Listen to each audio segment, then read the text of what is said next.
5-35 is a half size drawing. So we're going to draw this outside of our title block and then scale it down when we're finished. So I will go over that portion in another video with AutoCAD. But right now, let's look at this part and how to construct it. On our computer, outside the box, we're going to draw a line. We don't care how long, we're just going to draw a line, and then we're going to intersect it with another line. So that's going to give us a point to start at. We're going to offset our 8.5, and that's going to give us those two center lines. From those two center lines, it's a bunch of circles, just a bunch of circles. Drill means diameter, so make sure you put diameter circles. But see, at this center point, you've got a 10.5 radius. That's going to give you that. From this center point, you've got an 8 radius. From here, you've got an 8 3/4 radius.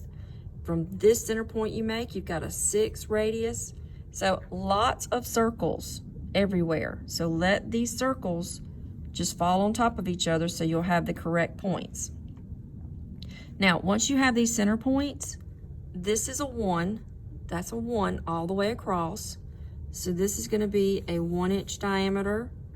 That is a 1-inch diameter. And then you're going to offset the center line up and down a 1/2 inch, which is half of 1. Okay? So that center line that you've created, offset up a 1/2, down a 1/2, and trim it out. You have a 1 3/4 radius here and here. So when you put in those 1 3/4 radius to get this curve, offset the center line down 1 3/4. So 1 3/4 circle, 1 3/4 circle, offset the center line down 1 3/4. This is just a fillet. It's just a fillet from that circle to that circle.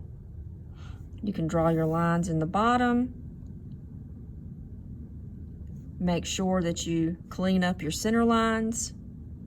Then you'll go to your scale command, select the whole thing, pick a base point anywhere, and your scale factor is a 1/2 inch. So that's going to scale it down. We can move it into the title block. You do not dimension this one. No dimensions on this one. And it should be ready to turn in.